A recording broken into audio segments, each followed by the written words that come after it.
don't let it break your soul. Miss Carter, better known as Bay, has a unique way of producing lyrics that I believe have gospel overtones that speak to the realities to which we live in and live by. Her music, for many, is sometimes controversial because she refused to be boxed into the monster mentality of public opinion. Her church is the St. John's Church in downtown Houston, Texas. Dr. Rudy Ramses is her pastor. He is the leader and the founder of Bread of Life Incorporated. She was raised in a Christian home and in a Christian church in Houston, Texas. Her foundation is Bay Good, which empowers people experiencing economic trauma, and it reaches millions. She regularly supports her church, Bread of Life, and its missions. Her lyrics remind us in this song, "Don't Break My Soul," not to let people, possessions, prominence, prestige, power, or popularity break our souls. Therefore, suggesting that because someone sees God from a different lens or experience, that they are demonic is oppressive and marginalizing at best. God revealed himself to humanity through the incarnation of his word by Jesus Christ, who was in defiance to the empire's power and control. While this might make some upset or unsettled that her lyrics are being given front stage in God's church today, I just believe that her lyrics are very helpful. Yeah. However, if you're not open to the diverse channels through which God can speak to our lives, we have boxed God into one frequency and refused to fine-tune our spiritual antennas to hear God differently this morning. Peter, who pens this powerful pericope, prescribes for us a prescription that will keep our souls safe from the wars that are fighting to conquer our souls. See, Brother Peter is not like some people today. He is a direct disciple of Jesus and an apostle of the Lord Jesus Christ. He is not self-appointed or episcopally elevated. He has firsthand revelation and illumination of the personification of the incarnation. In other words, Peter knows Jesus up close and personally for himself. Peter now is the senior statement of the church of the Lord Jesus Christ. Remember, this is the same Peter who walked with Jesus, ate with Jesus, saw the miracles of Jesus, but he denied Jesus, walked away from Jesus, but he's the same Peter that was restored by Jesus, empowered by Jesus, commissioned by Jesus, and he's the same Peter who preached Jesus. I wish I had somebody in here. Let us not forget that Jesus prayed for Brother Peter. He warned Peter that Satan desired to sift him as wheat, but Jesus prayed that once Peter was recovered, that he strengthened all of us. I want to talk to somebody now from the Peter perspective, because now he's the recovered or the restored Peter, and he has some information for us to disseminate. Yes. Jesus warned us. He says, whether we realize it or not, powers are warring against us for the domination and the contamination of our souls. In Matthew 10:28, Jesus put it this way, "And fear not him which can kill the body, but not able to kill the soul, but rather fear them which is able to destroy the soul and the body in hell." In other words, my brothers and sisters, we must realize that we're both flesh and spirit. We live in the duality of our existence. Our bodies are nothing without the spirit. While our outward bodies are decaying daily, our spirits are being renewed daily, according to 2 Corinthians 4:16. Our bodies, my brothers and sisters, yes, we must take care of them, but our spirits must be taken care of as well. We have to be careful on both ends, and here's why. Diets are necessary tools to help produce a healthy lifestyle and a balanced perspective. Peter suggests that a distorted perspective will have us pursuing things to satisfy our flesh as our main priority. I'm not talking to nobody, so I hope I ain't getting in nobody's business.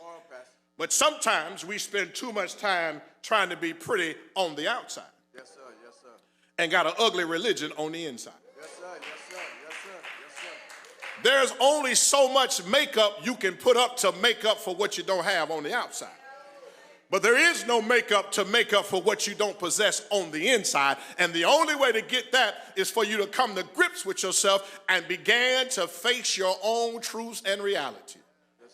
You ain't all that in a brown bag and a paper bag to go home to mama and daddy. We do our best to make sure that when we live in this flesh, we understand that we are human beings occupying this body, and we must not be over-occupied with possessions, because otherwise they'll begin to possess us. Consider a few things that might overpower us. Climbing the ladders of success can lead to an intoxication of placing statue over statue. Let me help somebody to understand. Sometimes you can get over-preoccupied on how high you can climb in corporate America that you forget to take care of your own soul. Secondly, desiring to be seen as someone who has made it breeds greed and contempt. Nothing is more distasteful than to see somebody claim they've pulled themselves up by their own bootstraps and knowing that somebody else opened the door for them. Ain't nobody gonna talk to me, I'll preach to myself. One of the things we gotta guard ourselves against is always bragging about what we done and ignoring that if it had not been for the Lord doing what he's doing for us and to us and on our behalf, we would never have the stuff we have. I've told you before, I'm guilty of collecting stuff, and every now and then I go to the closet, Brother Dave, and I began to thank God for being able to give away some tithes, because I remember when I didn't have one.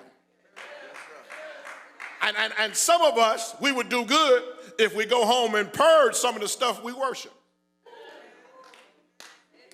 I'm going to get in trouble, but I'm a troublesome kind of guy. If the hanger holding the outfit got dust on it, that means you ain't wore it in a while. I'm talking about my closet, I'm not talking about yours. And I had to learn that some stuff I've probably been worshiping because I was bragging about the stuff I had to myself, not understanding I could only wear one suit at one time.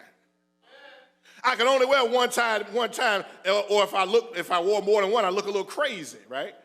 But I had to realize that sometimes Peter is helping me to understand that our fleshly desires to be noticed and recognized can get in the way of us feeding our soul the proper diet.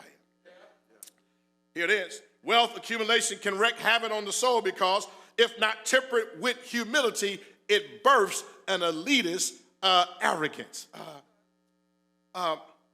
There is no reason why somebody needs to be a billionaire, and we got people who can't even get not a minimum wage, but a living wage.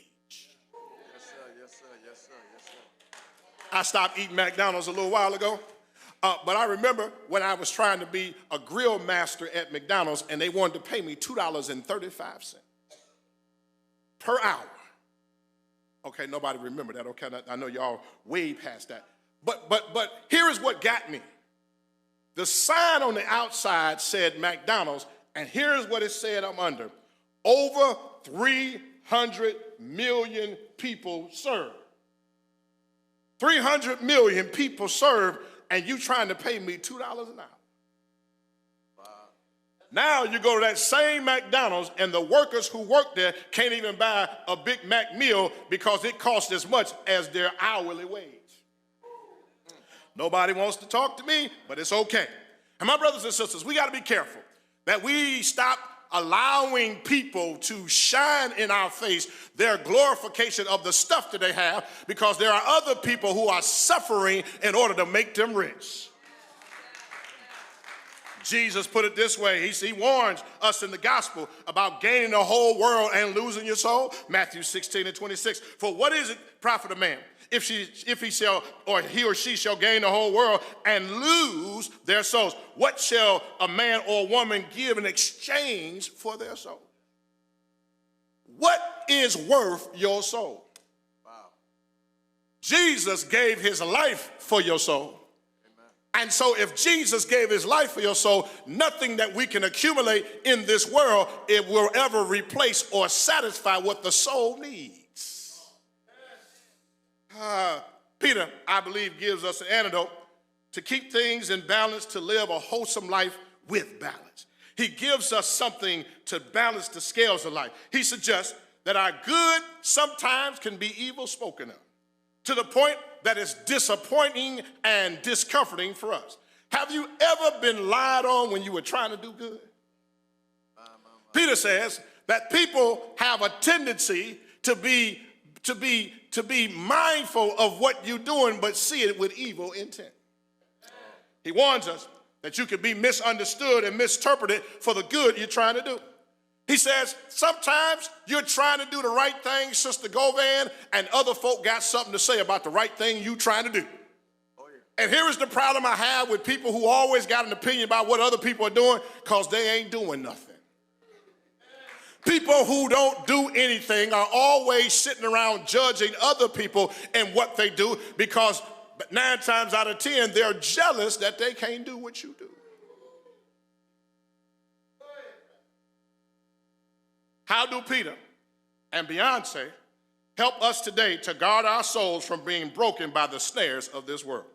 I suggest that Peter help us to stay focused on our assignment by encouraging us to live demonstratively different from those whose passions are fueled by satisfying their flesh. If you go on up a little, up to chapter 1 and in the beginning part of chapter 2, he helps us to understand we got to put some things in perspective. He wants us to understand that we are to live as holy people, but not holy people. Somebody missed their shout crew. He wants us to live as holy people, but not people with a bunch of holes in them. Leaking everywhere. Every time we turn around, you leaking on somebody.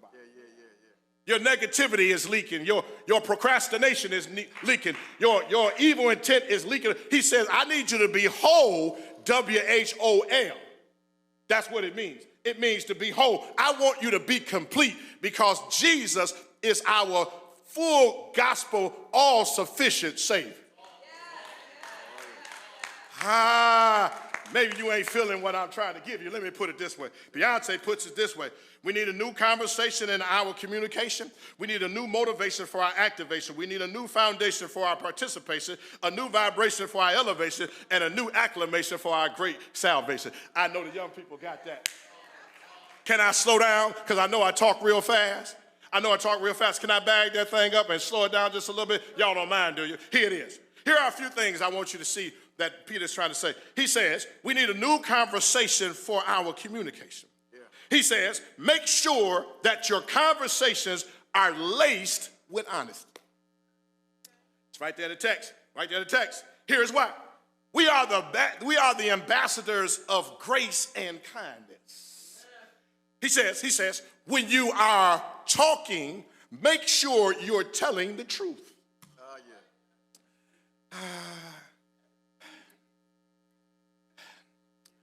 Sometimes we want to appear bigger than what we really are. And we have a way of stretching things to try to impress other people. But here's the problem. Somebody know your truth. And the problem with some people, and I ain't talking about nobody in here, is that as long as they can put the smoke screen over your eyes and you can't see what they're really all about, they'll always think they're better than you. Here it is. Because as Christians, we hold the power of death and life in our tongue. That's why you have to be careful of what you say, because once it goes out in the atmosphere, it will come to pass. Jesus, help me today. So Peter says, make sure that your conversation is filled with some honesty. That's our new conversation for our communication, but also look at the new motivation for our activation. Secondly, live in a way that affirms that you serve God. He says, our behavior must exemplify we are connected to God. There's a poem that says, I'd rather see a sermon than hear one any day. I'd rather one will walk with me than merely show the way.